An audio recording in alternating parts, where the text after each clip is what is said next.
E já? Não sei se já começou. Eu não estou vendo o sinal do live.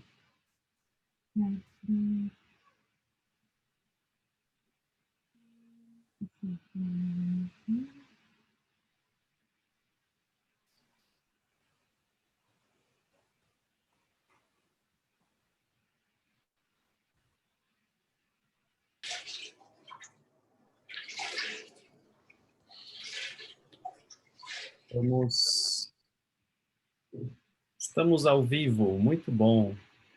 Boa noite.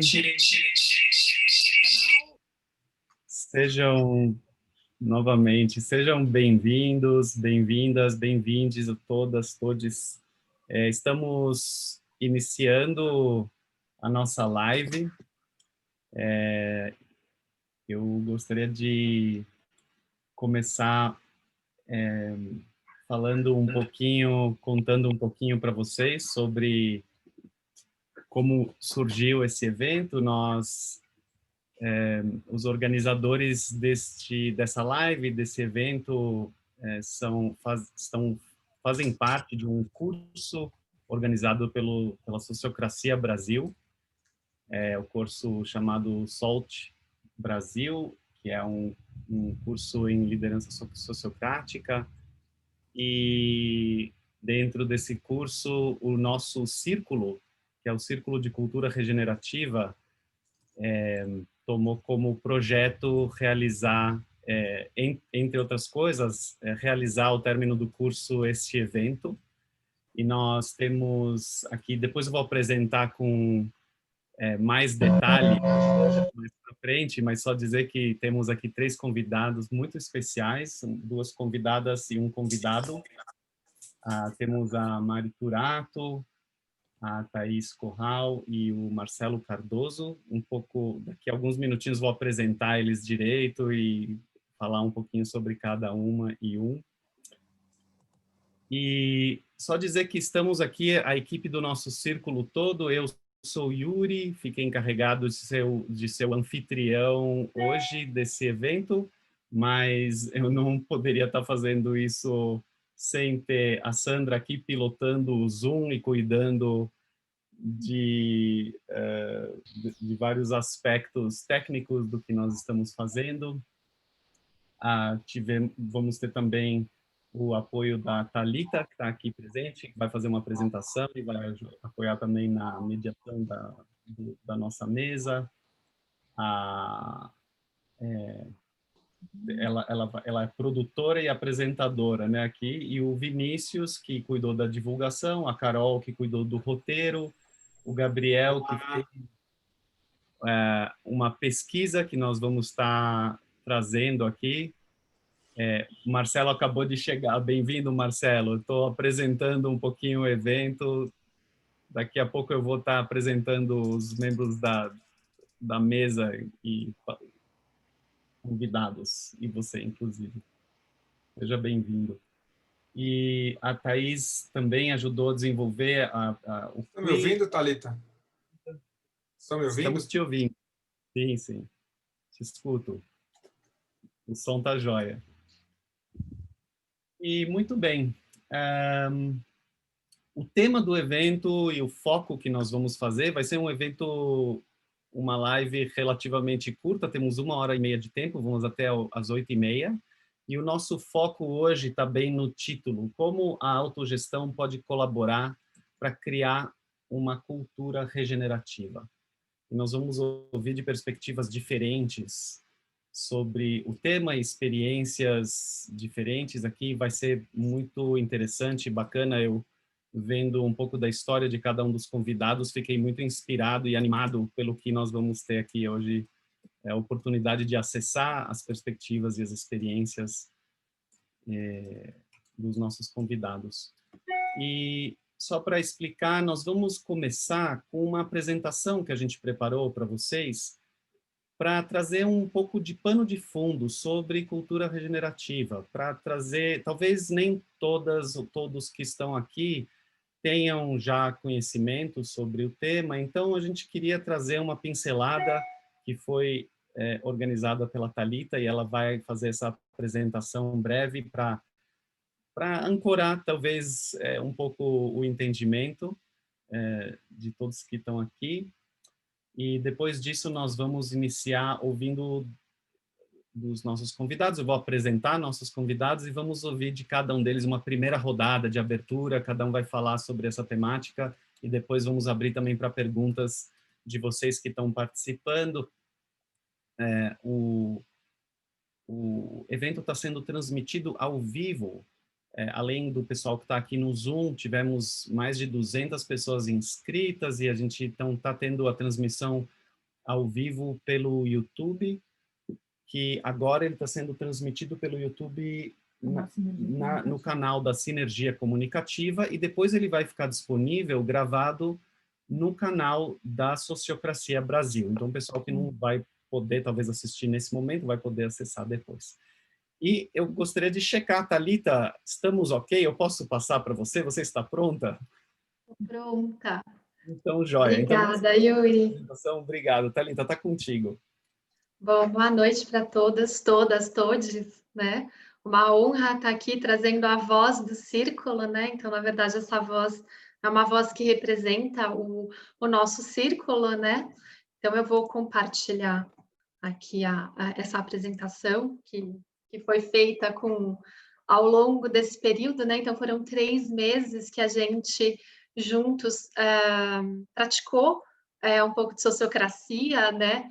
E eu mostro aqui para vocês o nosso círculo, né? Então, essas são as pessoas que, ao longo desse período, juntas, puderam praticar um pouco de sociocracia, vivenciar um pouco de tensões, discutir o que é cultura regenerativa, o que é autogestão, e foi uma jornada muito gostosa, muito prazerosa, mas ela não foi fácil, né? Até mesmo porque a gente se propôs a falar de temas que são muito profundos, muito complexos, né? E num período tão curto de tempo, ficou difícil. Como que a gente vai trazer isso, né? E eu, nesse papel de apresentadora, fiquei, uau, o que eu vou falar, né? Que ousadia minha querer apresentar para essas pessoas que estão com a gente sobre isso. Então, a ideia não é estressar esse tema, porque é um tema, na verdade, fazer um convite e trazer esse tema para essa nossa conversa, né? Bom, então, falando aí sobre a cultura regenerativa... que nós precisamos enfrentar. Um dos aspectos mais relevantes, assim, né, para ser trazido é a questão da vida, né? Então, a vida, ela é um elemento muito central, e a vida do planeta, né? A vida de Gaia. E quando a gente fala dessa questão dessa cultura, quando a gente olha para esse lugar e para esse conceito, uma das premissas que faz muito parte é a gente sair desse mindset, dessa ideia de escassez competitiva, né? Então, é um convite para a gente sair desse olhar e para a gente buscar novas formas de se relacionar com a gente mesmo, com a comunidade, com a vida, né? E de se reconectar, né? Se reconectar com a gente, com a comunidade, com o planeta e sentir parte, né? Essa relação de ser parte é bastante central nesse conceito de cultura regenerativa. E o foco, um deles, né, é compartilhar abundância e criar juntos sistemas que permitam que a gente possa viver os nossos valores de forma mais profunda, né, mais inteira, mais verdadeira. E que juntos, né, dentro desse conceito, que a gente possa construir sistemas resilientes, adaptáveis e interdependentes, né? Então, como, por exemplo, a Sequoia, que tá aí, a gente tem Sequoia de 4.000 anos, né? E que um dos muitos aspectos bem relevantes da Sequoia é o fato delas terem raízes que não são profundas, mas que são entrelaçadas, né? Então, é um dos aspectos bem bonitos da Sequoia, essa questão dessa interdependência, né? A resiliência está tão atrelada aí a essa interdependência. Então, quando a gente foi olhar, né, nessas práticas de autogestão e entender um pouquinho, né, o que significa isso, né? E o que a gente se deparou foi essa nova metáfora, né, de que a gente estamos falando, então, de um modelo, de um sistema onde a gente sai dessa ideia industrial e a gente passa a olhar para as organizações como um organismo vivo, né? Então, a gente vê a vida como algo central quando a gente fala de autogestão. E dessa forma, a gente olha para uma nova dinâmica de poder e de processo decisório, né? Então, isso é um dos aspectos que a gente percebeu bastante relevante, né?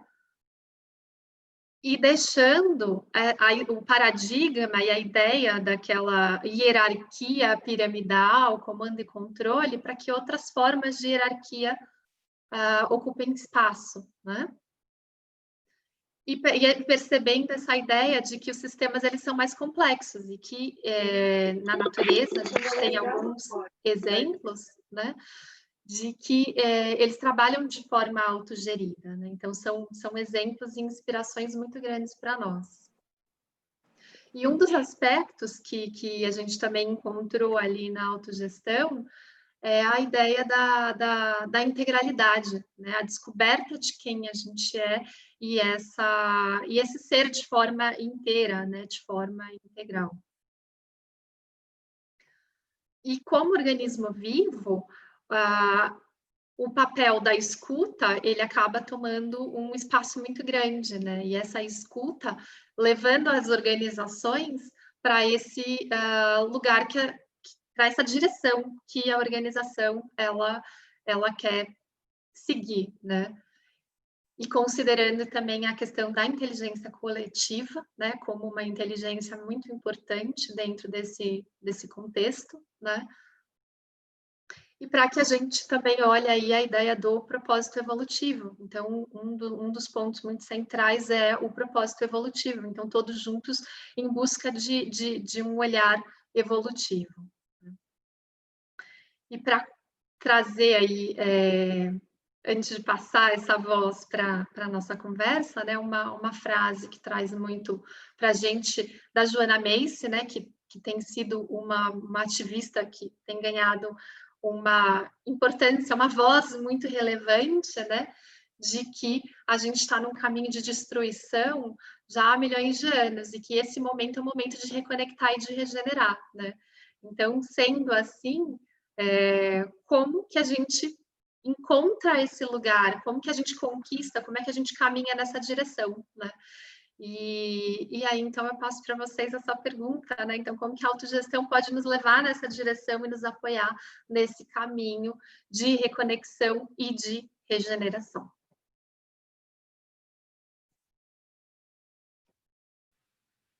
Yuri? Obrigado, Thalita.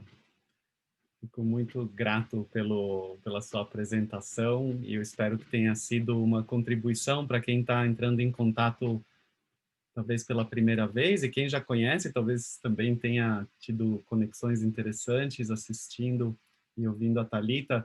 E eu gostaria, então, de passar agora para apresentar nossas convidadas e o nosso convidado. E então eu gostaria de começar apresentando a Mari Turato. Ela é psicóloga pela Universidade Mackenzie, com foco em educação e sustentabilidade. É mestre em educação e valores pela Universidade Complutense, em Madrid. Espero que eu tenha pronunciado corretamente. E cursou Master em Economia em Transição no Schumacher College, na Inglaterra, do qual fez parte da fundação aqui no Brasil. Atuou no Instituto Unibanco, na Johnson & Johnson, na XI e atualmente é executiva na Kunume. Seja bem-vinda, Mari. Obrigado por ter topado participar. Apresento também a Thaís Corral, que é fundadora do Instituto Sinal do Vale, é empreendedora e inovadora social, ativista e uma das precursoras do Movimento Global de Mulheres no Brasil, cofundadora da eu não sei se eu estou pronunciando certo, é WEDO ou WIDO, e que são iniciais de Women, Environment and Development Organization. Graduada em Administração pela Fundação Getúlio Vargas, mestre em Políticas Públicas pela Universidade de Harvard. Seja bem-vinda, Thaís, também, e muita gratidão pela sua disponibilidade de participar. Nosso convidado, Marcelo Cardoso, é administrador com extensão pela Kellogg, pelo Instituto Kellogg da Northwestern University. Ao longo dos últimos 25 anos, vem ocupando posições de liderança em empresas como Método Engenharia, GP Investimentos e DBM. Foi presidente do Hopi Hari, vice-presidente da Natura Cosméticos e diretor executivo do Grupo Fleury. Neste momento, por meio de sua empresa de consultoria, Xi, integra seu profundo conhecimento de negócios com projetos de transformação de organizações. Seja bem-vindo, Marcelo, e gratidão também pela sua disposição em participar hoje. A gente quer abrir a primeira rodada trazendo um foco no tema do nosso evento, que é como a autogestão pode colaborar em criar uma cultura regenerativa. E a nossa pergunta para essa primeira rodada, então, para cada uma e um de vocês, é como, na sua experiência, a autogestão pode colaborar para criar uma cultura regenerativa? E eu quero só dizer que aqui a gente está vindo da experiência da sociocracia, mas a autogestão tem diversas formas e a gente fala também de diversas culturas regenerativas. Então, eu quero deixar com essa amplitude para vocês falarem da experiência de vocês mesmos e como essa ideia de autogestão que desafia estruturas de hierarquia de poder e centralização e como se relaciona com a autoliderança e outros elementos desse tipo. Eu quero também dizer que, antes de abrir já a fala, eu comentei com os convidados, as nossas convidadas antes de iniciar, que temos um tempo muito curto para a riqueza tremenda que elas e ele trazem. E, ao mesmo tempo, temos eu estou celebrando que temos esse tempo juntos, mas eu convido vocês, quem está assistindo, para depois também ouvir e procurar outras fontes e outros vídeos e palestras e apresentações, porque eles trazem uma riqueza enorme e uma experiência muito diversa. Então, eu gostaria de convidar, Mari, você topa iniciar? Posso iniciar, sim, Yuri. Obrigada. Você tem um apoio com cuidar do tempo? Quer que eu te avise? Ou você mesma quer medir uns 10? São 10 minutinhos para cada um nessa primeira rodada que a gente imaginou, a não ser que vocês não queiram usar todos os 10 minutos. Você quer que eu te avise? Talvez eu não use os 10 minutos, mas me avisa, tipo, de repente põe uma reaçãozinha aqui, sei lá, um dedinho para cima, alguma coisa que daí eu já sei que tá passando. Mas vou tentar controlar o tempo aqui, vou tentar falar até um pouco menos de 10 minutos. Mas primeiro, boa noite, pessoal, que gostoso estar aqui falando, né, compartilhando e trocando sobre, acho que é um tema que orbita muito forte hoje em dia, quando a gente começa a falar de novos mecanismos de liderança, de hierarquias, a gente tem falado muito, e eu acho que a gente conhece pouco na prática, ou a gente ainda está tateando, né? Então, acho que tudo que... Eu gostei muito, Yuri, de você ter frisado essa questão da nossa própria experiência, porque eu acho que, no final das contas, é a partir dessa experiência que a gente está criando que algo pode se manifestar, né? Não é dado. Acho que quando a gente fala de autogestão, e a gente vive muito isso lá na Kunume, não tem um manual, não é algo que funciona a partir de premissas pré-estabelecidas, que se você fizer A, B, C ou D, poder, você vai ter uma empresa que ela é autogerida ou as pessoas vão ter dentro delas o que é autogestão, né? Então, eu acho que isso é uma coisa que, para mim, tem sido, ao longo do tempo, muito forte observar, né? E a mesma questão da cultura regenerativa, né? Eu acho que é interessante a gente estar aqui falando desses dois temas, que eu acho que eles são tão experimentais e experienciais, no sentido que uma cultura ela só se manifesta a partir daquilo que a gente vive, né? Então, acho que na Kunumi, o Yuri mencionou, a Kunumi é uma organização brasileira de inteligência artificial aplicada para projetos de impacto. A gente tem no nosso princípio ali de nascimento ser uma organização que se orienta ou que se baseia na autogestão. Eu acho que é engraçado, até essa semana a gente estava falando um pouco, eu estava falando com uma das pessoas que trabalha comigo sobre regeneração e sobre como urge essa questão não somente da gente sustentar algo, né, ali quando fala de sustentabilidade ou impactar, mas também de regenerar. Então eu acho que esses dois contextos, esses dois conceitos, eles estão diretamente relacionados, né? Até porque, assim, a autogestão é engraçado, isso aqui está surgindo aqui, adoro, né? Quando alguma coisa se materializa enquanto a gente fala, mas quando a gente fala de uma cultura regenerativa, é algo, talvez resgata algo que a gente perdeu ao longo do caminho, né? De regenerar algo que ou a gente degradou demais, ou a gente não cuidou, ou a gente simplesmente esqueceu. E quando a gente fala das organizações, acho que muitos dos lugares onde a gente orbita, a gente vive esse lugar de um esquecimento, de que somos humanos vivendo questões práticas da nossa vida ali, né? E, enfim, observando minha filha. A minha filha, assim, eu acho que é um grande exemplo de autogestão, porque ela é gerente dela mesma, ela faz aquilo que ela quer, como ela quer, usando o tempo dela e os recursos disponíveis na psique dela nesse momento. Ela tem 1 ano e meio, né?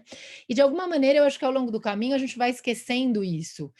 Acho que esse é um dos grandes desafios que a gente tem, porque é quase que uma reconstrução mesmo, né? Eu vejo quando a gente fala, não, a gente precisa saber autogestão, a gente precisa saber como faz, o que é, e a gente se apega muito nessa forma, né? Quando no final das contas está muito ligado à autonomia, né?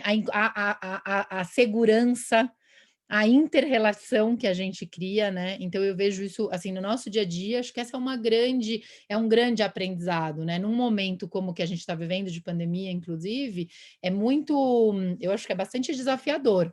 Eu acho que inclusive é um lugar assim que urge a gente navegar em direção mas a gente também tem que ser sensível para entender o desafio que é, porque a gente não foi treinado a experimentar um lugar de autonomia, um lugar de entender que é a minha voz, entender que as coisas não vão ser feitas do jeito que eu gostaria que elas fossem feitas, né? E que se eu dou espaço para que uma outra pessoa faça, ela vai fazer.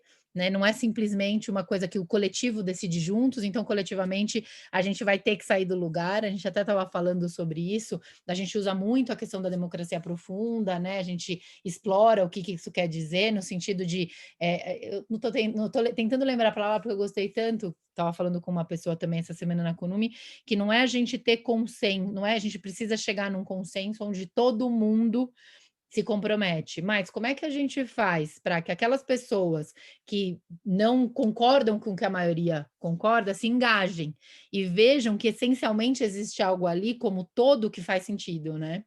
Eu tive uma experiência de morar alguns anos numa comunidade que chama Auroville, é uma cidade no sul da Índia, né?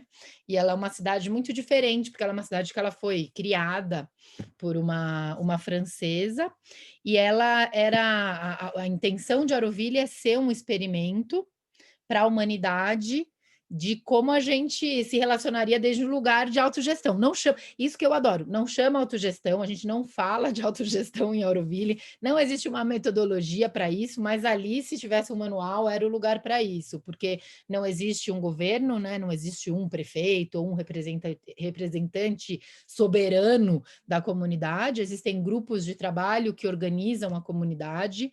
todo mundo na comunidade tem voto e voz, desde que chegue a um número X de pessoas e que se mobilizem para poder parar e questionar a respeito de algo que a comunidade está tomando como decisão para o coletivo, né? E é incrível, porque é no sul da Índia, Auroville fica no sul da Índia, e era um lugar super degradado, ali no final dos anos 60, 68 que foi criado, e hoje é um grande oásis no meio da Índia, né? Então, eu acho que é forte, porque a Auroville, na matéria, comprova aquilo que a gente tenta materializar nas relações, principalmente quando a gente está falando de organizações ou coletivos, né? Porque é isso, era um lugar onde, pela mobilização e pelo ímpeto das pessoas, se transformou no que é. Então, isso para mim é muito forte, sabe, Yuri? Você trouxe a questão da experiência. Eu acho que nada disso, de tudo que a gente vai falar hoje, existe separado da experiência. Ela é consequência de uma experiência. Eu sempre falava isso também. É interessante porque essa ficha também me caiu agora, compartilhando com vocês. Eu falava, a gente tem muito essa questão da espiritualidade e a gente, sei lá, tenta qualificar a espiritualidade, se junta em grupos pela espiritualidade, a gente faz espiritualidade ser algo fashion ou cool, dependendo ao grupo que você se vincula e tal.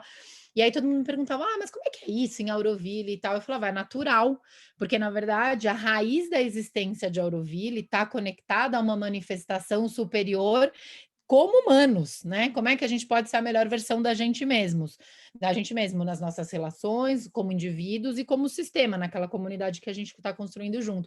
Então, ela é uma consequência da nossa experiência. Assim, para mim, e é essencial, eu acho que é isso que também, né, essência, essencial está muito ligado, assim como uma cultura regenerativa, né? Ela é consequência de algo que a gente precisa fazer para construir, né? Não está no manual, não está num passo a passo, não tem alguém, um guru que vai vir e vai materializar aquilo para mim, é no dia a dia, é na autotransformação, é em como eu me posiciono, com compaixão, a gente tem falado muito sobre isso, né? Autogestão cabe, assim, você tem que ser empático o tempo inteiro, porque se é um momento de abertura e troca, você tem que ser capaz de se colocar no lugar do outro e não querer que o outro seja você, né? Porque eu acho que esse é o pior erro que a gente faz ao dar uma tag, né? Uma etiqueta de autogestão, mas aí não solta, né? Porque eu quero que seja do meu jeito. Então tem uma grande dose de deixe ser, deixe ir, né? Para poder fazer com que as coisas se manifestem e possam se regenerar nas relações. Eu acho que é isso. Eu estou vendo aqui, consciente do meu tempo, só tem mais um minuto, vou deixar os outros convidados falarem. Obrigado, Mari.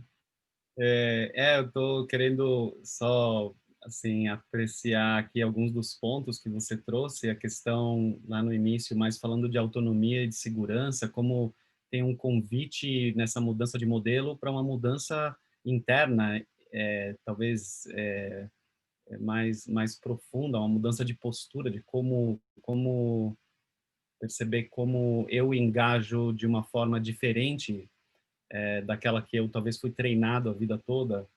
E também o ponto que você mencionou sobre democracia profunda, sobre processos que ajudam a deslocar, transformar a perspectiva do coletivo para um outro olhar, é uma transformação de conflito ou da percepção mais do que uma resolução.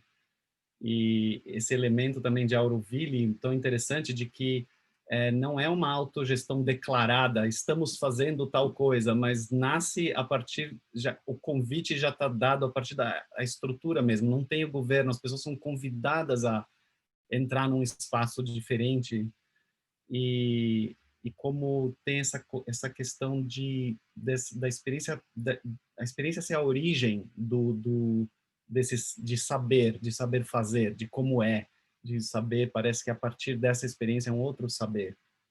E a empatia sendo a base de tudo, como a empatia precisa ser meio que um DNA das relações, do estar um com o outro. Muito obrigado. E eu queria convidar, então, vamos passar. Thaís, você se disporia a falar próxima? Com certeza.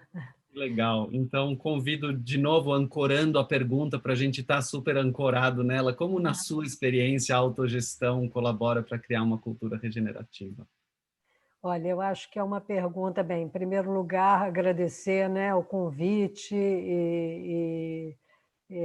eu conheci a Thalita do grupo, né, até em relação a uma viagem que nós íamos fazer em abril, a um projeto que eu acho que foi muito uma referência para mim, que é um projeto que eu conheci há 10 anos atrás, 10 anos atrás no Egito, e que foi muito, assim, foi muito inspirador para mim, que não é necessariamente, é um projeto de regeneração, não necessariamente dentro de uma cultura regenerativa, porque ele segue uma visão antroposófica e uma visão também de que existe um processo. E eu acho que Sequem, era isso mesmo, era Sequem. Mas eu acho que eu gostaria de entrar, né, porque a Mari já falou tantos aspectos que eu acho que fazem parte também das minhas reflexões, com as quais eu concordo, mas eu queria falar mais um pouco também da minha experiência, porque há 10 anos atrás, eu tive esse impulso, depois de ter feito tantas coisas, de criar alguma coisa que hoje a gente chama que é um centro de regeneração, né? Um centro de regeneração deveria cultivar uma cultura regenerativa, que é o que a gente... é um experimento que a gente faz, né? Tenta fazer, a gente se envolve e tal. Mas eu sinto que a primeira coisa, né? Eu acho que existem muitos conceitos do que a gente deve, não deve fazer. Eu fiz parte de muita coisa do movimento feminista, que era um movimento muito sobre o não à hierarquia, né? Lá na Itália, quando eu era jovem. E tudo que eu fiz sempre na vida, trabalhei sempre no terceiro setor, tem já, em princípio, já traz essa visão e essa cultura. Mas, ainda assim, ao longo da vida, eu descobri que uma coisa era fundamental, né? E a questão fundamental é que eu acho que, de alguma forma, o espaço que você cria ou que você procura para si, ele deve traduzir aquilo que é mais íntimo, a sua essência, como a gente diz, o deep wish of your heart, né? O desejo mais profundo do seu coração. Porque eu acho que aí é que a gente, de fato, atravessa tudo aquilo que vem com qualquer transformação, né? Porque as transformações, quer dizer, não é que a gente faz sociocracia ou faz qualquer outra coisa e não tenha dificuldade de todos os tipos, né? Começando pela dificuldade de quem nós somos, porque todos nós vimos de experiências diferentes, temos modelos mentais diferentes. Então, quando a gente sai daquela coisa que a hierarquia, de certa forma, ela simplifica. E eu acho que foi como que a gente fez na economia, a gente criou, digamos, parâmetros e, dentro daquilo, considera dentro da economia as externalidades, dentro das hierarquias, quer dizer, aquilo que você não pode abarcar, você, de certa forma, não considera. E nisso eu acho que a gente foi perdendo, todos nós, de uma maneira ou de outra, mas foi a minha experiência mesmo, participando de movimentos e tal, eu perdi muito, eu sentia que eu tinha perdido muito gosto de viver, porque no final das contas era uma agenda tão carregada de tantas coisas que eu achava que eu devia fazer, e tinha que fazer, todo mundo tem que fazer. E essa coisa prescritiva que a gente acaba tendo através de dogmas e de coisas que pelo que a gente acha que é certo e que as pessoas também têm que seguir e fazer, e pessoas que foram importantíssimas na minha vida, digamos, minhas mentoras, digamos, mulheres incríveis, eu acho que se sentiam, ao longo da vida, uma delas, inclusive, que foi fundadora do IDU, a Bella Abzug, ela morreu muito amarga, porque muitas das coisas que ela esperava que o mundo fizesse não aconteceram no tempo dela. Então, eu me fiz a pergunta, quando ela morreu, eu falei, como que eu faço para viver o resto da minha vida tendo, digamos, gosto de viver, que todos os dias sejam válidos, que profundamente eu tenha esse sentido profundo da vida e da vitalidade, porque eu acho que a sociocracia, ou o que a gente quiser, sem vitalidade, que é a base da regeneração, não é possível, né? Então, como é que a gente cria um espaço de vitalidade? E isso é o que a gente tem tentado fazer no Sinal do Vale.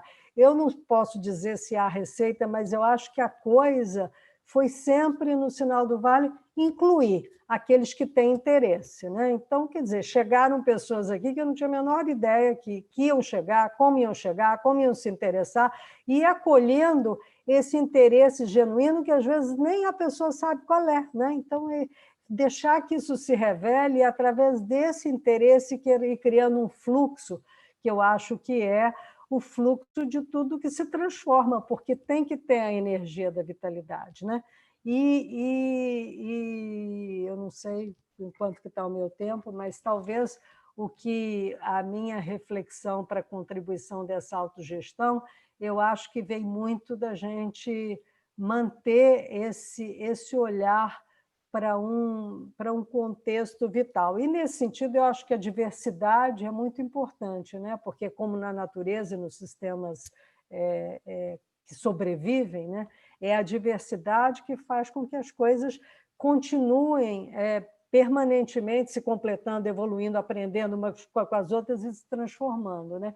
E eu vejo que, às vezes, isso parece uma coisa impossível, mesmo aqui no sinal que as pessoas são tão diferentes, vêm de situações tão diferentes, sociais, culturais, mas, ainda assim, eu acho que esse campo vital permite que as coisas encontrem um caminho, que é quase milagroso, né? Então, é isso que eu diria, talvez, se eu pudesse resumir em uma frase, eu acho que a autogestão ela está diretamente ligada a vitalidade, a gente criar, digamos, a gente está presente, já que nós humanos temos essa capacidade de desenhar coisas ou de fazer pequenas intervenções, que as intervenções sejam no sentido da vitalidade. A vitalidade tem a ver com o nosso corpo, com a nossa mente, com o fato da gente cultivar sempre uma característica humana fundamental, que é a alegria, né? E o nosso projeto Sinal quer dizer sincronicidade, inovação e alegria. É isso que a gente cultiva aqui. Eu acho que eu falei, né? Os meus 10 minutos. Até ainda tem um tempinho, Thaís. Quanto que tem ainda?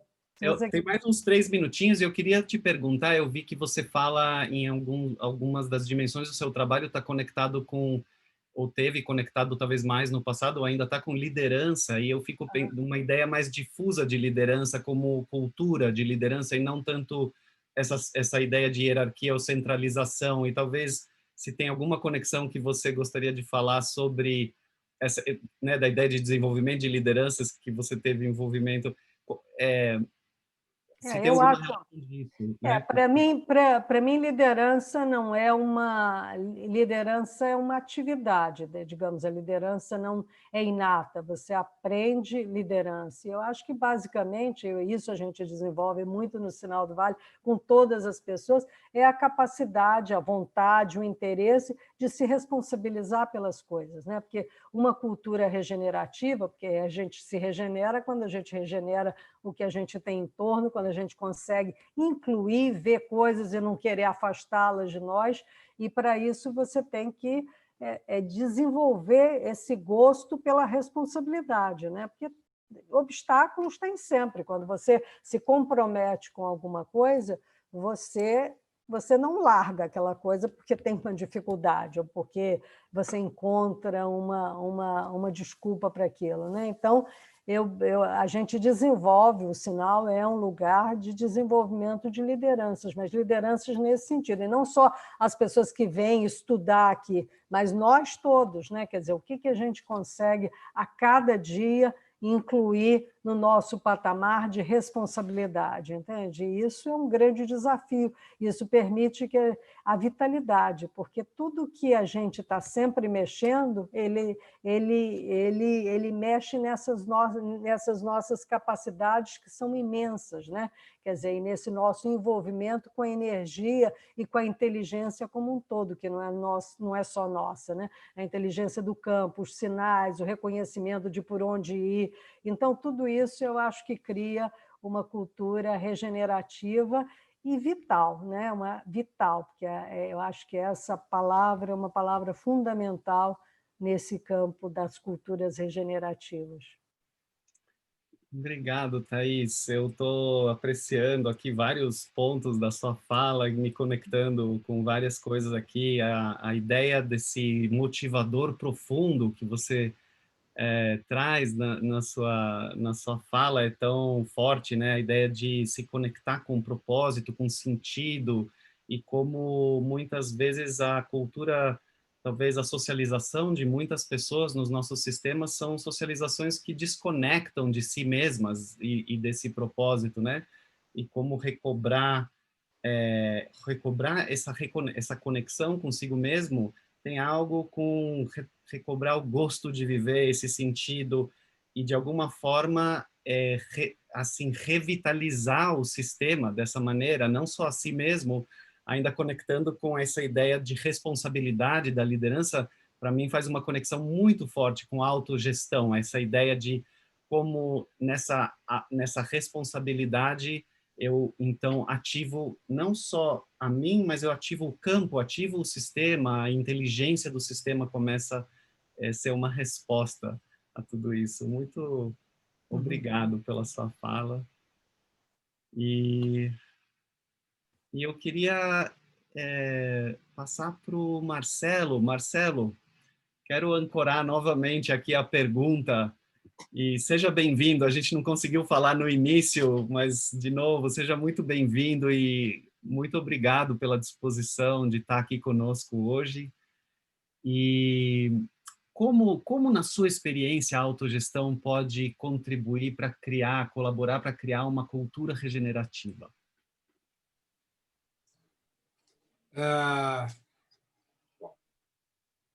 Tem 10 minutos, né? Tem muito assunto para falar, eu estou tentando aqui organizar a minha fala, mas eu acho que tem um ponto importante, tanto para a questão da regeneração, quanto para a questão da autogestão, que provavelmente tudo que a gente está falando aqui está errado, né? Então, de alguma forma, são perspectivas que a gente está construindo muito na fronteira de criar arquiteturas para novos sistemas que vão eventualmente, se a gente ultrapassar os riscos civilizatórios que a gente está enfrentando como humanidade, serão protótipos para um futuro modelo. E seguramente a gente está muito no início dessa jornada. Então, eu acho super importante a gente, já quando começa a fazer essa conversa de um lugar de reconhecer que a gente está errado, que a gente tem muito para aprender, e se a gente continuar aprendendo, seguramente essa conversa acontecendo daqui 5 anos, a gente vai perceber o quanto a gente evoluiu, o quanto a gente aprendeu e o quão limitado a nossa perspectiva é ainda nesse momento. Acho que isso é Tendo dito isso, né, quando eu fui vice-presidente da Natura, eu tinha a responsabilidade de estratégia, gente, gestão e sustentabilidade. E aí eu queria juntar gestão e sustentabilidade para falar de regeneração, para depois chegar em autogestão, né? Basicamente, o olhar para a gestão é um olhar mecânico, um olhar que olha para a organização como um sistema fechado, e, portanto, a agenda de sustentabilidade, e até a Thaís estava dizendo isso, que nasceu entre a década de 80 e 90, ela nasce com essa mesma premissa, né? Eu gosto muito da metáfora que o Newton Bonder faz, quando ele diz que e que todo mundo está comemorando hoje, né, a agenda de ASG acontecendo nas empresas, ela é um band-aid numa fratura exposta, né? A gente está sequer triscando o tamanho do desafio que a gente está vivendo. E aí, nesse desafio que eu tinha na Natura, tanto de sustentabilidade quanto de gestão, a Natura trabalha com a Janine Benils, que é uma das criadoras não é criadora, não criou nada, né? Mas ela desenvolveu a biomimética como um olhar para os sistemas a partir dos princípios da vida, dos princípios naturais. E aí quando a gente começou a se inspirar, né, para várias coisas, mas também para a gestão, usando os princípios da vida. E a Thaís tocou na questão da vitalidade, né? Tem um meta-princípio da biomimética, é que a vida sempre cria condições propícias à vida. Então, de alguma forma, a vida está encontrando esse jeito e está aí há bilhões de anos no planeta. E tem esses 6 princípios, um deles é de diversidade, tem o de interdependência, o de equilíbrio, o de cooperação, o de linhagem. E esses princípios juntos, na realidade, eles levam a gente a começar a pensar em sistemas regenerativos, porque a gente começa a pensar em impacto positivo, a gente começa a compreender os sistemas naturais e levar essa compreensão dos sistemas naturais para os artefatos que a consciência humana criou. Eu acho que essa é a beleza que a gente está vivendo nesse momento. Então, quando a gente fala em regeneração, em impacto positivo, é disso que a gente está falando, e aí a gente pode emprestar o olhar de complexidade, né? De olhar para sistemas complexos. Quando a gente pensa em sistemas complexos, e aí, ao invés de olhar a gestão como sistemas fechados de input e output, onde causa e efeito são conhecidos, quando a gente começa a olhar organização como sistemas abertos que criam impacto positivo, que se regeneram, produzem regeneração, complexidade ela tem pelo menos 3 fatores importantes, que é a natureza de ser incerto, emergente e diverso. E aí que a autogestão começa a desempenhar um papel. Tem essa natureza de que a relação de causa e efeito não é direta dentro de um sistema complexo. Você não tem resultados que são relação direta das suas ações, elas são sempre indiretas e são emergentes. Você precisa começar a observar padrão para interferir no sistema, para o sistema começar a produzir resultado. E, para mim, essa é a principal natureza que faz com que temas como propósito, a necessidade das pessoas terem bem-estar e estarem inteiras dentro da organização, e a autogestão passem a ter um lugar relevante dentro das organizações, né? Porque se na visão tradicional de gestão era suficiente ter uma área de recursos humanos, né? Porque trata a gente como recurso, na organização como complexidade você precisa olhar para os seres humanos, né? E seres humanos são muito mais amplos, mais complexos, mais profundos. Seres humanos precisam dar significado para o que eles fazem.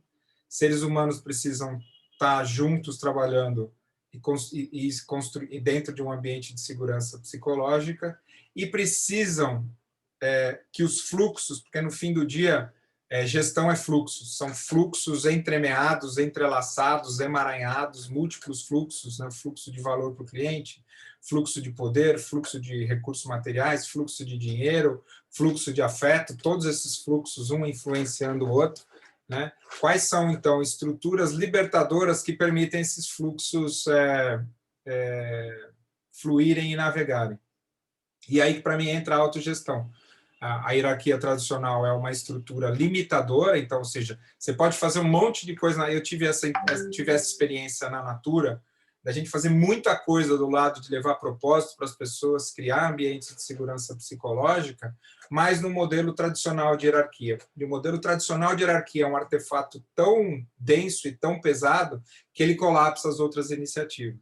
Então, o que a autogestão é uma estrutura libertadora. E eu acho que tem esse ponto que não ter hierarquia, mas é ter uma hierarquia libertadora, uma hierarquia que permite crescimento e que, na realidade, quando a gente está falando de complexidade, a gente está falando de fronteiras, e fronteiras que são mais similares a fractais, né? Eu gosto dessa imagem que fronteira em organização e complexidade é onde começa a água e onde termina a areia na praia.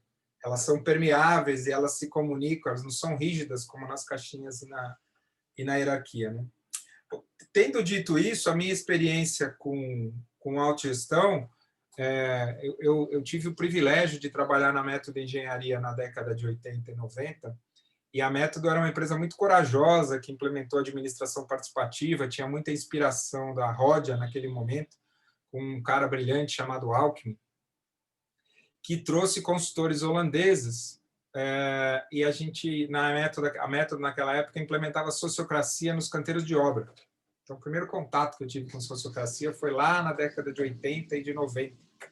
E eu fiquei encantado com o modelo, e era muito inovador. E o ponto central disso é que foi muito curioso, porque a sociocracia começou a funcionar na obra, mas ela travou porque os engenheiros não tinham capacidade de atender a demanda que vinha dos caras. Eles não tinham capacidade de gestão, de lidar com... Aí teve que parar a sociocracia para formar engenheiro para gerir, né? E aí foi bem curioso essa experiência. E aí uma das coisas que me informa muito é a abordagem integral. Na Método, eu fiz a minha formação em holacracia em 2010, então eu fiz a minha certificação em holacracia. E naquela época eu tentei trazer o Brian para o Brasil, e trazer ele para para Natura. E o Brian e a holacracia, para mim, os princípios são bonitos, mas acho que tem uma grande sombra, que é o que é para ser uma estrutura libertadora, holocrática, vira um dogma, né? O Brian acredita muito que o jeito de fazer autogestão é a holacracia. E esse é um dos principais aprendizados que eu tive nesses muitos anos implementando a autogestão, que presta atenção nos princípios e provavelmente o modelo vai ter que ser muito adaptado à realidade da organização. Nem a sociocracia Tempos 3.0, nem a O2, nem a holacracia, elas são boas inspirações, são bons mapas, mas elas não são o território. Cada território é único. E uma vez que você entenda os princípios, né, de gestão dinâmica, de formato de tomada de decisão por compromisso, de poder distribuído, ou seja, esses são princípios, são meta-princípios. E uma vez que você chega no território, a Mari pode falar muito disso, a gente ajudou a Kunumi a implementar, e hoje a Kunumi tem um modelo dela, que não é nem sociocrático, nem holocrático. Eu fiz um trabalho com a Eileen Fisher, é interessante a Thaís estar falando, a Eileen Fisher é uma empresa dos Estados Unidos, formada por mulheres e mulheres feministas, né? Que durante 30 anos, a Mari esteve junto comigo nesse projeto, aboliram tudo que vinha do masculino era abolido. Então, era uma empresa que não falava de estratégia, não falava de estrutura, não falava de hierarquia. E a empresa cresceu e ela travou, porque é uma empresa extremamente feminina e feminista, né, com 1.200 funcionários, 90% deles mulheres. E o trabalho que a gente fez lá foi, de alguma forma, tentar criar elegância de estruturas libertadoras e fronteiras para esse fluxo feminino fluir. Então, a gente teve várias experiências, a Mária viveu uma, a gente viveu uma onde a autogestão trabalhou junto com regeneração, que foi na Fazenda da Toca, onde o propósito da Fazenda da Toca é de promover regeneração por educação regenerativa e agroflorestas. E a XI, a empresa que a gente tem hoje, que está evoluindo como um ecossistema, a gente tem os círculos, tem todos os desafios, e assim, é dia a dia, não é bonito, não é romântico. Distribuir poder é difícil, eu posso falar em primeira pessoa no caso da XI, porque no caso da XI eu sou quem tem mais poder no sistema e que estou distribuindo poder. Receber poder não é fácil, nem todo mundo quer lidar com as consequências de lidar com poder num sistema de autogestão. Os desafios de remuneração e autogestão não são pequenos. Os desafios de segurança psicológica e autogestão são importantes, porque sem segurança psicológica os círculos viram tão ditatoriais e rígidos como a hierarquia tradicional. A segurança psicológica é fundamental para ser um habilitador. Enfim, tem bastante coisa para falar, mas acho que já deu meus 10 minutos aqui.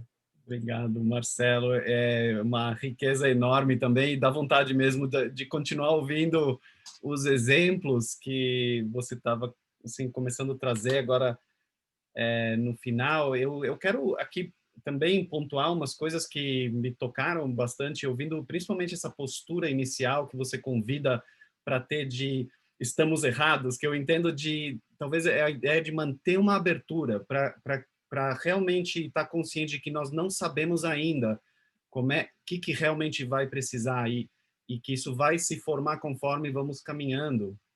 E como é fundamental, importante manter essa perspectiva interna e talvez sustentá-la coletivamente.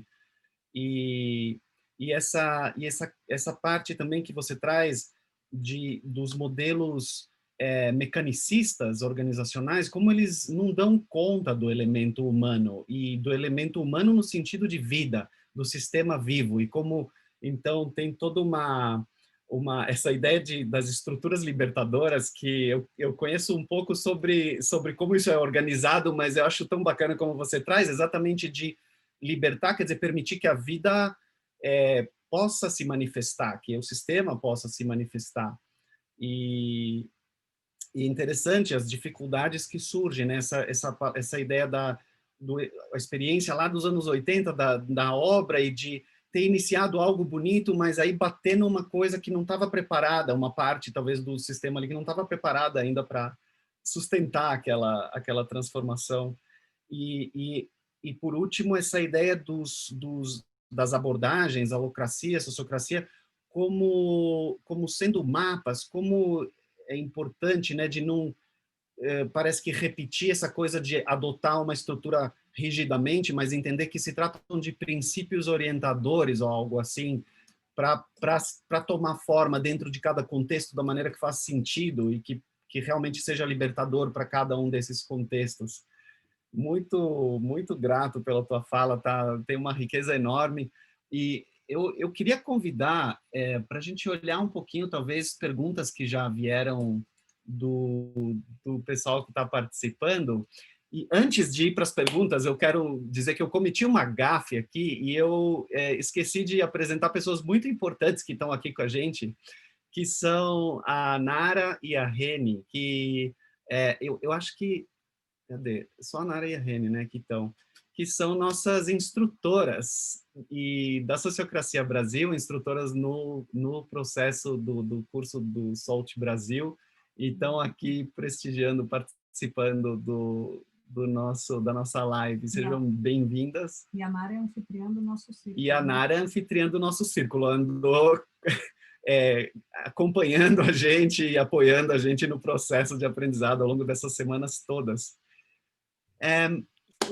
Celebrando muito o trabalho deste círculo, né? Parabéns para todo mundo aqui, está sendo muito legal, estou amando as falas dos 3 convidados, muito grata.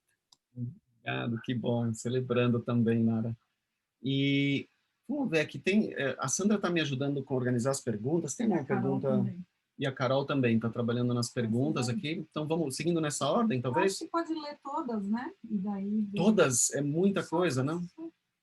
Eu vou fazer o seguinte, nós podemos, eu vou ler as perguntas e aí vamos fazer mais uma rodada e cada uma e um de vocês pode selecionar talvez o que ressoa e deu vontade de falar um pouquinho, o que vocês acham dessa ideia. Podemos seguir assim? Sim, ok, então vamos lá. Tem a pergunta do Renan.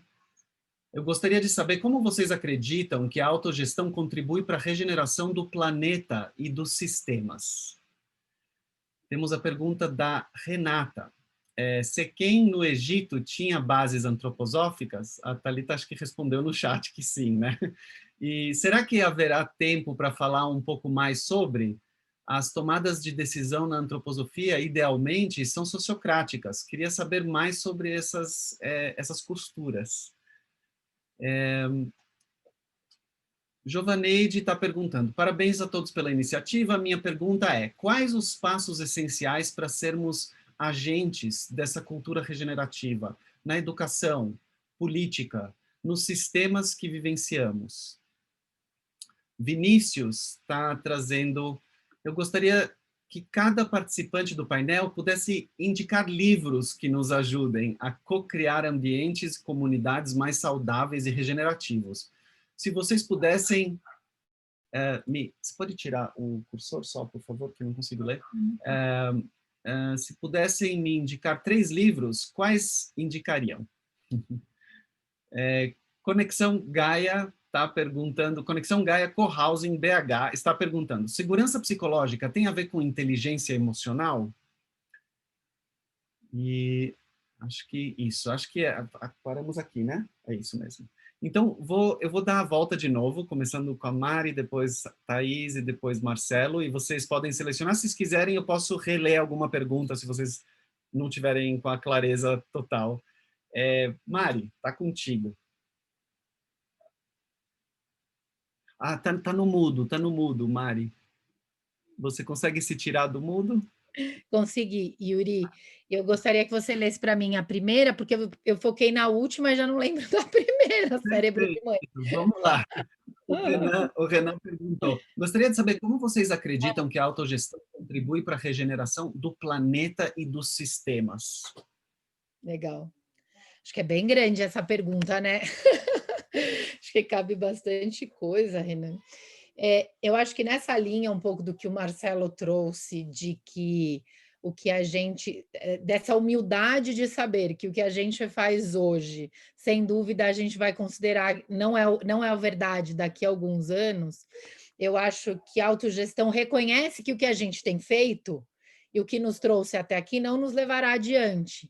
Então, é quase como que uma resposta coletiva aos desafios que a gente vive hoje. Então, eu sinto que, na verdade, ela é quase que o caminho, assim, é o próximo passo a seguir de um próximo passo que a gente ainda não sabe o que é. Então, ela é uma resposta, né? Eu acho que ela influencia, impacta a partir do momento que a gente se pergunta e se questiona sobre os nossos próprios limitadores hierárquicos ou rígidos que nos trouxeram até aqui, né? Então, eu acho que sim, porque eu acho que qualquer pequeno movimento, pequeno passo de transformação individual com impacto no coletivo, que transforma o sistema, ele é positivo. Né? Então, eu acho que sim, que a autogestão, assim como qualquer... eu lembro, quando eu fiz o mestrado de Economia para a Transição, eu trazia uma imagem, isso para mim era muito forte, que era uma pessoa pulando de um abismo, de um lado para o outro. Eu sinto que hoje a gente está e continua no salto, a gente não chegou do outro lado, né?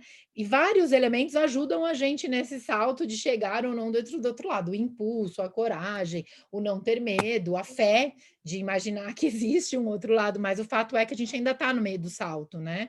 Eu acho que, assim, é inegável, por exemplo, os impactos negativos na vida de todos nós. Provavelmente, um ano atrás, essa nossa conversa estaria acontecendo presencialmente num grande salão confortável em São Paulo ou em algum lugar onde a gente poderia se abraçar, né? Então, assim, o impacto negativo é essa questão da proximidade. Ao mesmo tempo, eu tenho certeza que estamos todos sentados em diferentes cantos do Brasil e estamos conectados exatamente porque isso aconteceu e a gente está aqui se permitindo viver dessa maneira, né? Então, eu acho que tudo que acontece impacta o sistema e a autogestão não estaria fora dessa, né? Então, enfim, acho que para mim é um pouco desse lugar, assim, o que me vem de responder. Bacana, Mari. E parece que tem conexão com essa outra pergunta da Giovaneide, que foi de quais são os passos essenciais para sermos agentes dessa cultura regenerativa na educação, na política, nos sistemas que vivenciamos. Assim, vai ser bem clichê a minha resposta, talvez eu até apanhe de algumas pessoas aqui, mas, assim, para mim, o autoconhecimento é se conhecer e se permitir agir diferente, com pequenos passos, sem manual. Assim, eu acho que essa é a única coisa que eu acredito não tem manual de instrução. Obviamente, a gente tem organizações, a gente tem processos que a gente pode estudar, a gente pode ler. Então, eu sei que alguém até pediu aqui indicações. A minha sugestão é que talvez depois a gente escreva ali algumas reflexões. O próprio Shiri Aurobindo. E eu acho que, para mim, esse que é a questão, sabe, pessoal? E eu acho que esse que é o desafio. E toda vez que a gente tentar se conectar com isso que a gente está falando, seja autogestão, seja regeneração, com algo que ele é materializado em processo ou estrutura, a gente acaba que a gente quebra a essência desses princípios por eles mesmos. Então, obviamente, a gente tem que ter guias, container, né? Acho que o Marcelo trouxe essa questão da complexidade, onde a gente cria, assim, uma estrutura de um container ou estruturas que fazem uma circunferência. O Marcelo trouxe da Kunumi. A gente não é sociocracia, a gente não é holocracia, a gente é kunumicracia, porque a gente acredita que, inspirado, a Marcela que tá aqui na minha missão, os nossos círculos lá, a gente chama de missão, ela até riu, porque ela vivencia comigo, né, desses nossos desafios, porque é na prática, na vivência, na experiência. Acho que trazendo isso que você trouxe, Yuri, é o primeiro passo, é a gente se permitir se reconhecer, a gente se vê hierárquico na relação com o nosso parceiro, a gente se vê autoritário quando a gente quer que as coisas sejam unicamente exclusivas do nosso jeito, quando a gente acredita que para uma coisa funcionar, ela precisa ser feita de um jeito A, B, C ou D, que eu que estipulei, sabe? Então, eu acho que o primeiro passo, ele é simples, mas ele é complexo, porque ele requer quase que uma reavaliação de si mesmo e dos mecanismos já pré-concebidos que a gente tem de vida, sabe? De ser avaliado, de ter um professor, um diretor que um dia mandou na gente a vida inteira, e aí depois a gente chega e, né? E aí, agora temos que compartilhar, abrir mão do poder, assumir poder, né? Tomar decisão sozinho e bancar. Então, acho que essa é a minha contribuição aí.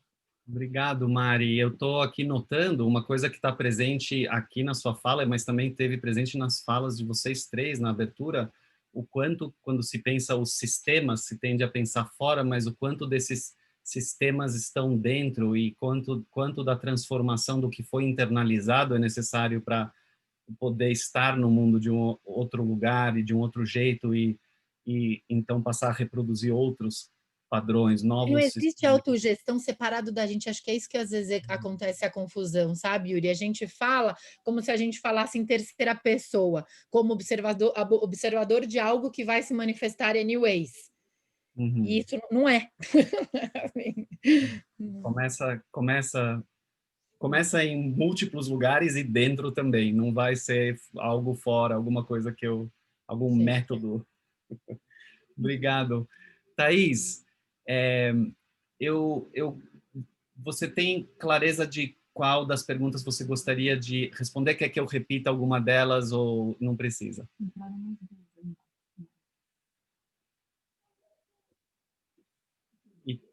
E tem mais perguntas para acrescentar, na realidade. Eu posso ler rapidinho mais duas, só para jogar elas no campo. Elas estão aí presentes.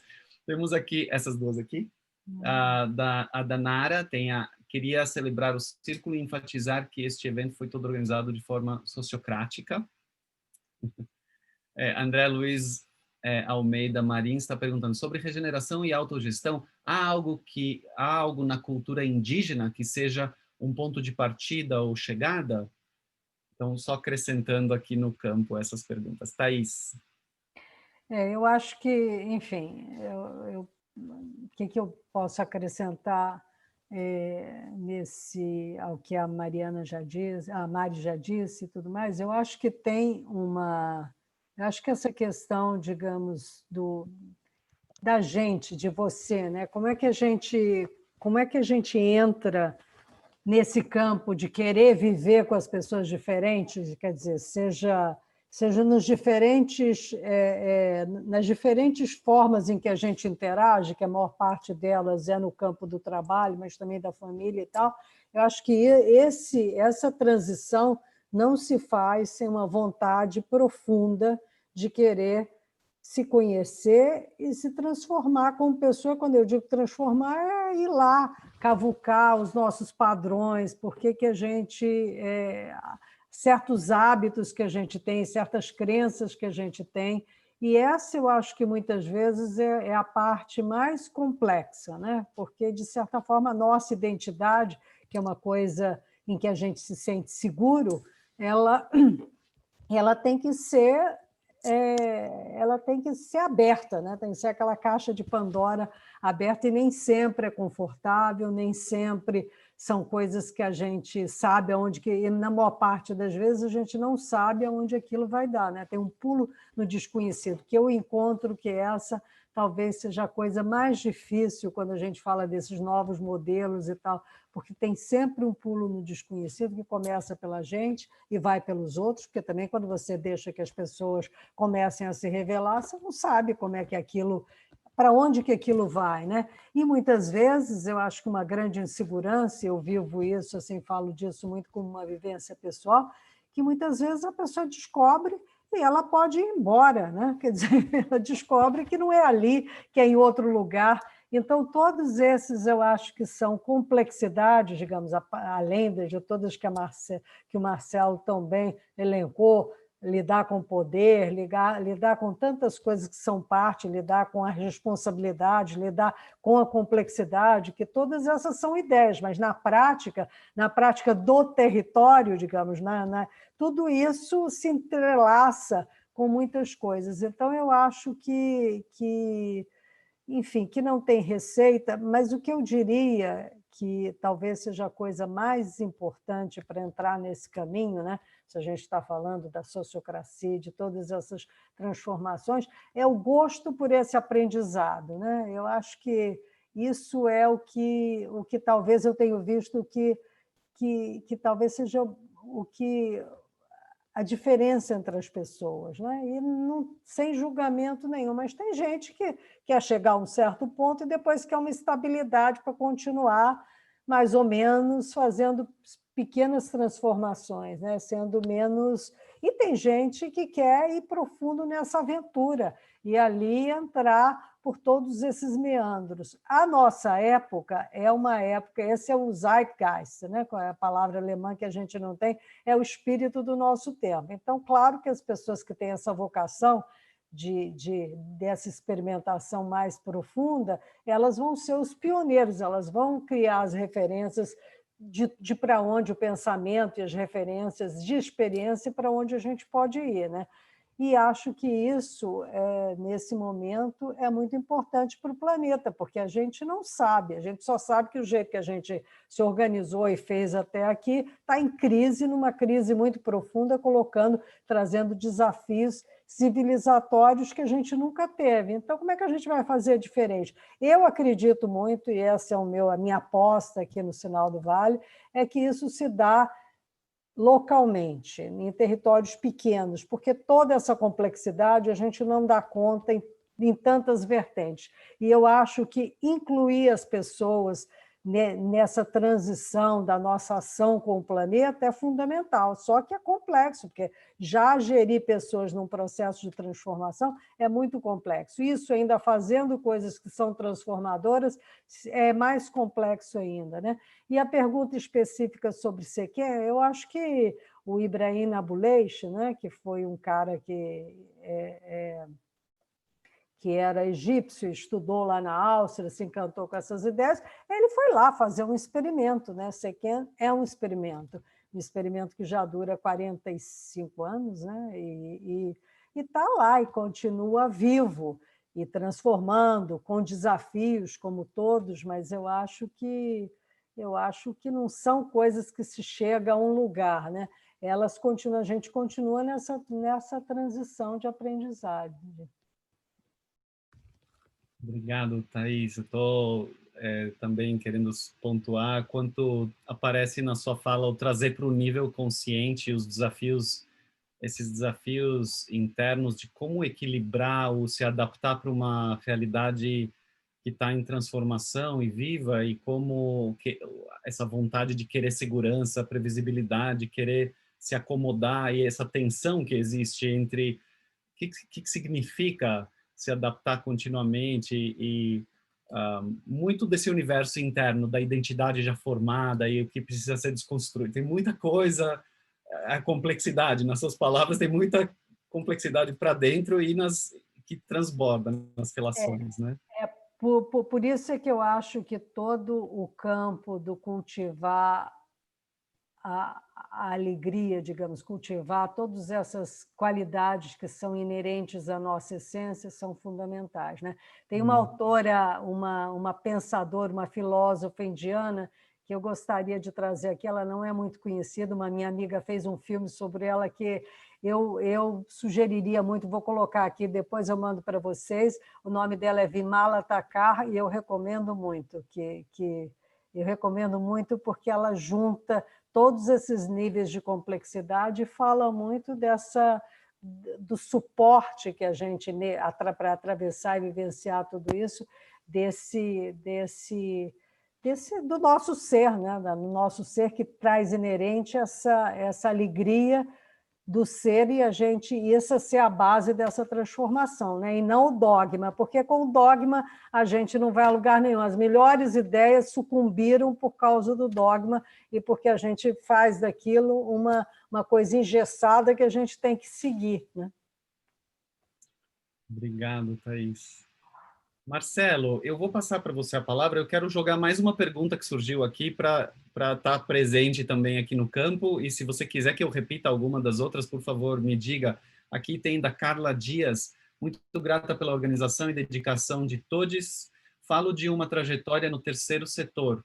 Como ser agente, entre parênteses, resistente, de gestão regenerativa nesse contexto tão incerto, de tensão política enorme e crise sanitária e de saúde.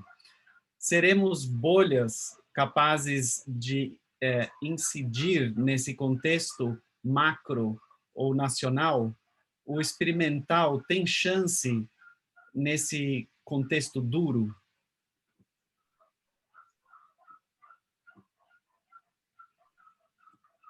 Marcelo, passo para você. Legal.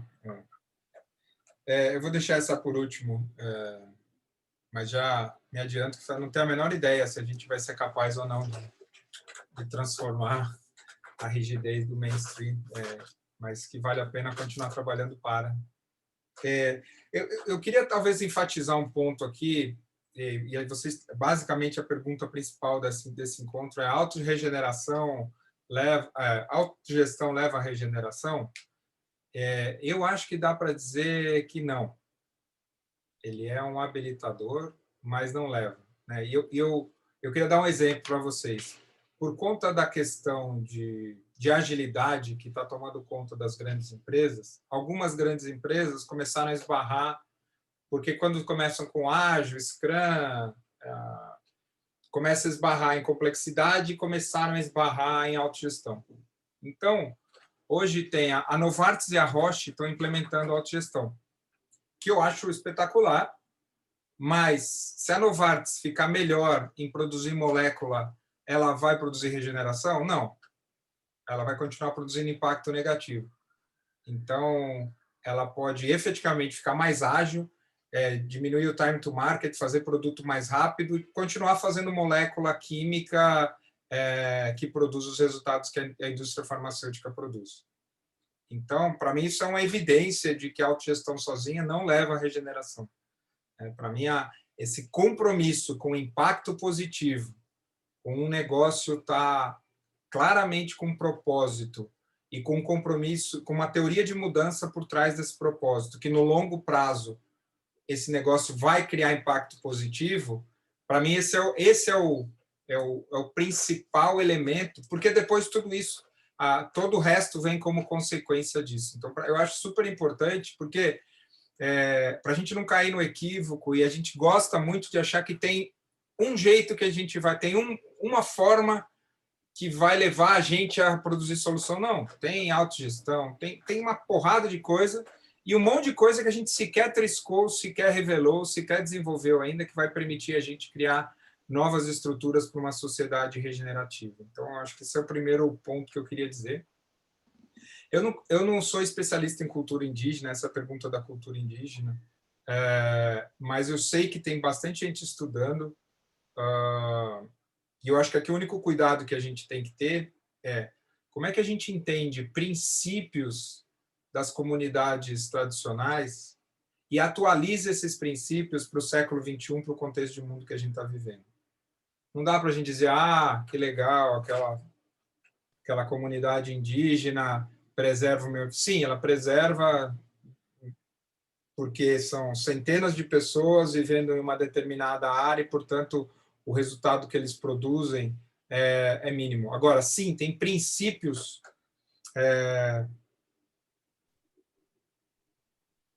cosmoéticos, por assim dizer, em várias tradições indígenas, que são muito inspiradores e que precisam, sim, de uma atualização, ou seja, esses princípios releitos à luz do que a gente quer fazer nos inspiram? Eu tenho certeza que sim, mas eu não sou especialista, então não sei ir além disso.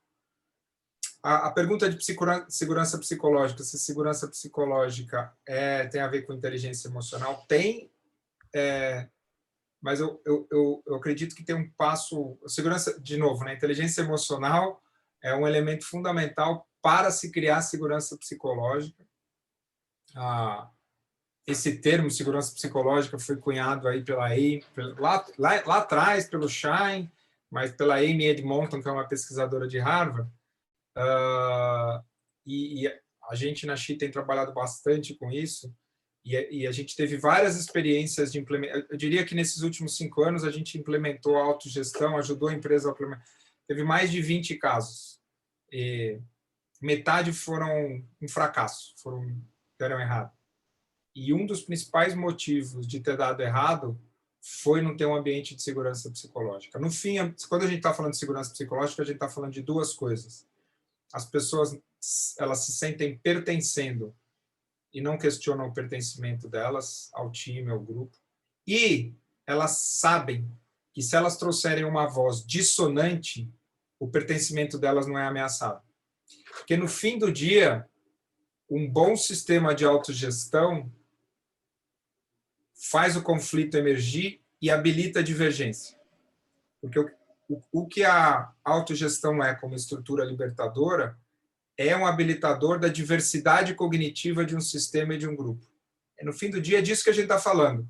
O modelo hierárquico tradicional, baseado em um cara decide, ele limita a tomada de múltiplas perspectivas. E por melhor que seja uma pessoa, não dá conta de lidar com toda a complexidade, variáveis e perspectivas que são necessárias para tomar uma decisão em complexidade. Então, o que a gente está falando é que, em complexidade, é fundamental acessar a diversidade cognitiva do sistema. Só dá para acessar essa diversidade cognitiva do sistema se o poder estiver distribuído. E o poder só está distribuído se uma estrutura for libertadora para que esse poder esteja distribuído. Então, para mim, esse é um ponto fundamental. A segurança psicológica é um elemento, um habilitador crucial para um sistema de autogestão funcionar. E, por fim, essa pergunta a Thaís falou, ela citou uma pessoa que trabalhou e não viu o resultado do trabalho dela antes de morrer, né? Para mim, na minha experiência, o principal desafio, se você quiser saber se efetivamente o seu propósito faz sentido, é você olhar para o futuro e falar, eu não tenho a menor ideia que se eu continuar trabalhando os próximos 50 anos da minha vida, é bem possível que eu morra sem ver os resultados do que eu estou trabalhando para. E nesse sentido, sim, é muito difícil, sim, várias vezes eu me pego trabalhando para clientes que me pagam para resistir ao que a gente oferece para os clientes. E aí tem que ter um pouco essa postura hacker, essa postura ativista, de se colocar a serviço da emergência dessas estruturas, sem ter apego de que o resultado vai se manifestar. Esse, para mim, talvez seja o principal paradoxo de quem está a serviço de produzir regeneração, como todo mundo está aqui nessa conversa. Obrigado, Marcelo. De novo, muita riqueza aqui. Ficou presente para mim essa coisa do criar espaços seguros, e a ideia também desse desafio, a ideia de autogestão como automaticamente criando cultura regenerativa e entendendo como é importante a importância da intenção ou da visão de para onde nós vamos com essa ferramenta ou esse sistema operacional é mais fundamental em termos de que seja direcionado para a regeneração. E a ideia de espaços seguros ficou muito presente, essa questão de dar conta de forma consciente e intencional dessa tensão que se cria das pessoas poderem trazer a sua essência, a sua verdade dentro de um coletivo para realmente contribuir para a diversidade de perspectivas e enriquecer aquele coletivo e não ficar com medo da sua sobrevivência naquele coletivo, de ter que escolher ou eu pertenço ou eu falo a minha verdade. Isso é tão... chega aqui muito forte esse elemento, enquanto em tantos espaços isso não é algo cuidado como parte da cultura, né? Então tem algo de uma intenção necessária ali. Obrigado pela sua fala aí. Talvez só uma rodada final. Isso, a gente tem aqui no programa, na realidade, aqui a gente está chegando perto do nosso horário, e o convite que a gente quis fazer perto aqui do final de uma última rodada, mais talvez curtinha, e algumas coisas vocês já falaram um pouco, mas a equipe quis convidar para um olhar para o futuro. Qual visão ou o que vocês gostariam de ver acontecer? Quais convites vocês fariam para as pessoas na construção desse futuro? Ou qual o seu próximo mínimo passo elegante? Isso veio do pessoal do nosso círculo compondo essa pergunta para a gente finalizar. Eu não sei, Mari, você não está com vídeo, você está podendo falar ou prefere que a gente comece com a Thaís? Então pode começar com quem for, mas a minha filha está aqui comigo agora, Tá e aí eu bom. apaguei a luz, então vocês não me veriam, por isso que eu tirei a câmera, mas eu posso falar. Pode, então começamos com você, depois vamos para a Thaís e para o Marcelo, para a gente fazer uma finalização. Eu acho que, na verdade, o que está acontecendo nesse momento aqui com a minha filha, acho que resume um pouco, o que eu fico pensando, assim, né, eu acho que quanto mais a gente se perguntar, e conseguir sustentar a incerteza de não saber o que a gente gostaria de construir para o futuro, fazendo ele agora, eu acho que isso faz toda a diferença, assim. Abrindo mão, assim, eu acho que esse que é o grande desafio que a gente tem, abrindo mão completamente do resultado, de achar que a gente sabe o que que vai dar, ou de ter alguma certeza sobre algo, mas efetivamente se perguntar o que eu posso fazer agora, e pode ser desde uma mudança, sei lá, radical de vida para morar num novo lugar, ou simplesmente escolhas do cotidiano que façam com que a vida na Terra, no planeta e a gente como sociedade se reinvente, sabe. Então acho que é um pouco isso, assim, de novo, e isso eu vou reforçar muito, esquecendo manuais, técnicas, ou alguma, receita mágica do que a gente pode ser no futuro. Acho que teve uma coisa que me pegou muito no começo da pandemia, que foi uma pessoa que falou: "Ai, não, mas eu tenho certeza, essa pandemia vai ser maravilhosa, para mim está sendo tão incrível e tão maravilhosa", e aquilo me doeu, porque obviamente tem pontos super de transformações profundas e que tem um impacto positivo, mas ao mesmo tempo ela é dolorida, a gente estava passando por um momento muito difícil como sociedade, como humanidade, e eu acho que a gente se permitir olhar para isso vai nos dar um futuro muito mais, real, por assim dizer, né. Então acho que é viver o presente hoje e fazendo, enfim, essas escolhas na incerteza. Eu acho que é isso, assim, e é isso. No meu caso, estar com a minha família e ver minha filha crescer para esse futuro, acho que é o que mais me motiva. E agradecer, aproveitar, agradecer todo mundo aí pelo espaço, foi uma noite maravilhosa. Obrigado, Mari. Estou ouvindo esse convite forte para presença e para fluir com a emergência. Exatamente. Obrigado. Tá aí?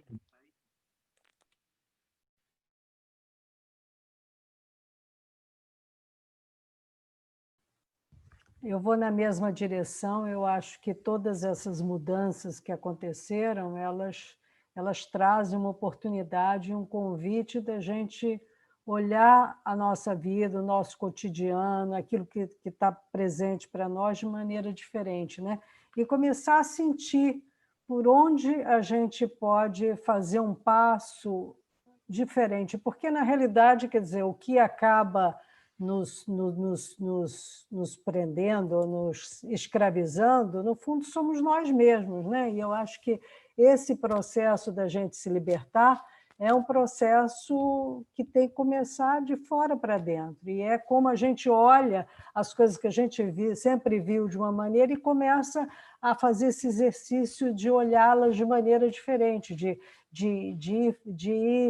ir se comportando e se conectando com tudo isso de maneira diferente. Eu acho que quando a gente começa a fazer isso, a gente tem muitas surpresas, né? E são surpresas de como a gente se sente em coisas de maneira diferente. Eu acho que a pandemia ofereceu essa possibilidade, digamos, para o planeta, né? Para todas as pessoas. E cabe a nós vivê-la de uma maneira também, cabe a nós acolher isso como uma oportunidade, né?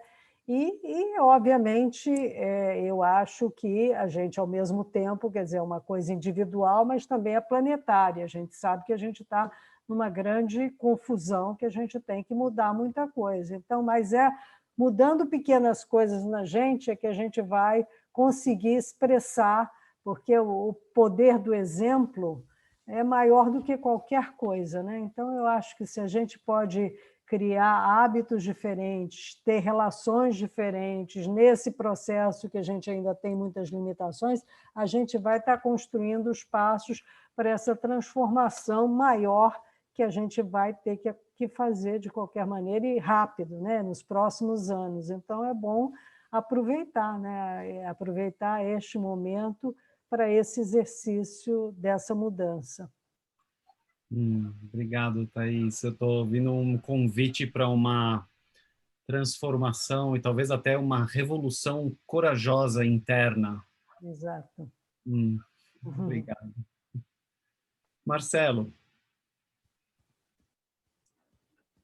Olha, eu não vou me estender porque eu concordo com a Thaís Comari. Eu acho que o próximo elegante passo é o compromisso individual com a autotransformação, como viver a regeneração em você e deixar o seu processo transbordar, e à medida que ele transbordar, ele tocar mais dimensões, mais pessoas e mais comunidades. Acho que essa é uma frase que eu gosto muito do Newton Bonder no Fronteiras da Inteligência: se tem uma missão para a gente ter nessa vida, é dar conta de limpar a própria fralda. Então, se a gente der conta de limpar a própria fralda, a gente já vai ter servido bastante.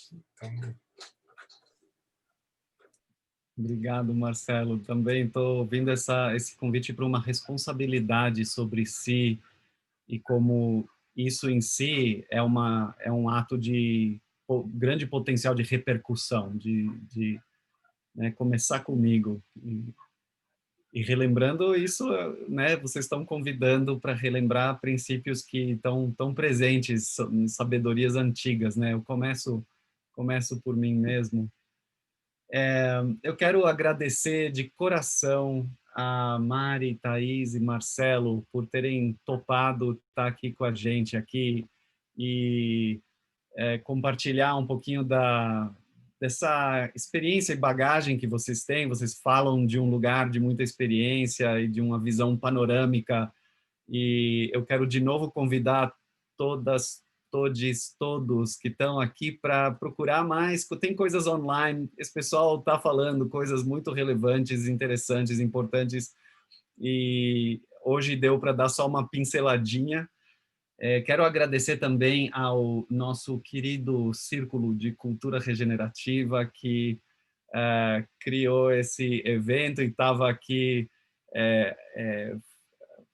Enfim, o fruto foi esse, foi um fruto bonito. A Sandra está intensamente trabalhando aqui, a Carol também está ajudando a coordenar, a Thalita produziu, cuidou da produção, Gabriel pesquisou, Vinícius organizou, divulgou, teve tanta mão trabalhando aqui, a Thaís também, e eu quero agradecer também a Nara, novamente, que acompanhou a gente e apoiou durante essa nossa jornada de várias semanas. A Nara, que está de férias na Bahia agora, que bom! Que delícia! E quero agradecer todos que vieram, que participaram hoje, contribuíram com as suas perguntas, e espero poder cruzar caminhos novamente em outras ocasiões e outros lugares.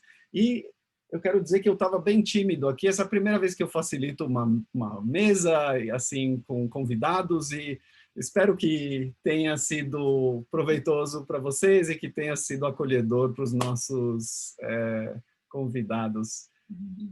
Vamos abrir os microfones para dar um tchau geral? Eu vi várias vozes. Muito bom, muito obrigado. Obrigado pelo convite, muito bacana. Obrigado, Marcelo. Então, boa noite a todos. Obrigada, pessoal. Boa noite. Obrigada, boa noite. Boa noite, obrigada. Tchau, obrigada, boa noite. Galera. Obrigado. Obrigada. Bom descanso. Boa noite, muito obrigado. Tchau, tchau. Obrigado. Adorei os espelhos, Yuri. Muito bom. Muito legal os resuminhos que você faz de cada fala. Muito didático.